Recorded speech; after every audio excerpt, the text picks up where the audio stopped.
Vamos lá? De score de fraude, tem outros produtos embarcados nesse contexto. E a pergunta aqui vai para essa dupla de feras, polícia, dentro, seja de Itaú, numa outra empresa que vocês estiveram, a Nath também, onde, no momento dessa crise, o posicionamento de um provider foi fundamental para o sucesso ou para a catástrofe daquela situação. O que vocês tiveram de impressões positivas e lições em cima disso? No resumo, o que faltou ou o que foi interessante desse provider de tecnologia, de solução de fraudes, para que a crise tenha sido mitigada? No Itaú, a gente teve uma situação com a ClearSale. O que acontecia? Basicamente, a gente derivava para uma mesa de operação toda a concessão de cartão de crédito e tudo que a gente tinha dúvida se era ou não era o cliente ou um fraudador, a gente derivava para uma mesa de vocês.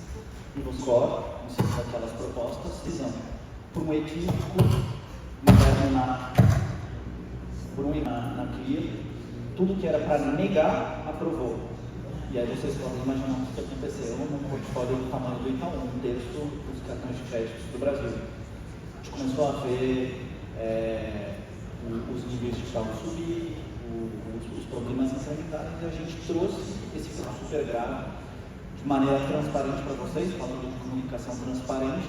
E o que a Clear fez? Primeira coisa, admitiu o erro. Eu acho que é bem difícil. E admitiu sem ter que judicializar uma discussão, que normalmente é o que acontece. Um fornecedor vai falar, a cláusula diz isso, a minha responsabilidade vai até aqui. A Clear, a primeira coisa que ela quis fazer era como é que a gente remedia o problema, depois a gente vai discutir. Admitir que tem um problema. Vou ressarcir, sem precisar exercer cláusula, o que quer que seja, o prejuízo que eu gerei para o Itaú. E além disso, pegou o aprendizado e retroalimentou todo o processo.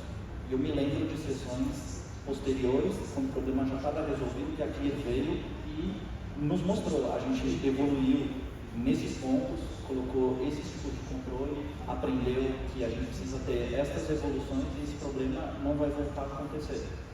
Essa parte da prestação de conta era algo que a Clear não precisava fazer, mas eles fizeram questão de fazer. Vocês fizeram questão de fazer. E isso reforça a confiança.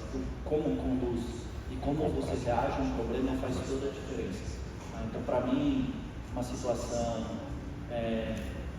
não tão positiva, mas que no final reforçou credibilidade, reforçou vínculo. Hoje, eu particularmente tenho bastante tranquilidade de confiar na Clear, porque eu sei que se alguma coisa sair errada, a postura que a gente vai ter, o acolhimento e o atendimento que a gente vai ter vai ser desse tipo. Então, só para dar um exemplo real, inclusive com vocês. Real como que aconteceu, não foi com a ClearSale, mas foi muito interessante. A gente estava com crise, eu desconheço essa palavra, no mundo de prevenção à fraude, praticamente a gente não tem, né, no nosso mundo, mas nós estávamos com uma sequência de contas criadas por virtualizadores, que são meio emuladores, e os nossos monitoramentos não tinham peso, era um cenário novo. Um outro provider, como eu comentei no começo aqui com vocês, eles mesmos já tomaram a decisão, tá?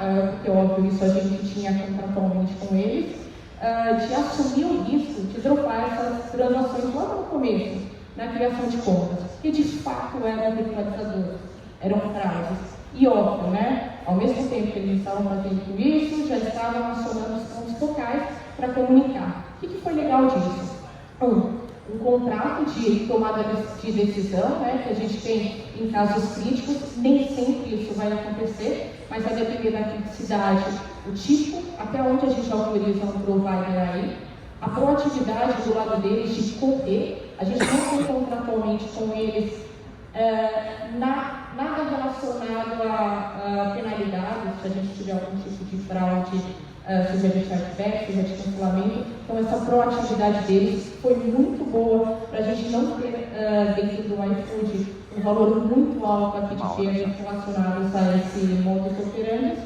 E óbvio, que eu falei para vocês, eles venderam muito bem isso, gente. Então não adianta fazer as coisas estarem, putz, olha que legal, estamos navegando em bons mares. Não, tem que mostrar o que foi feito. tem que entender que vocês são um provider aqui parceiro, estão juntos, entendem nossos problemas e conseguem agir rapidamente aí quando nós temos uma situação crítica de ataque como essa. Então foi uma boa prática e gostamos bastante dessa situação. 2, 3.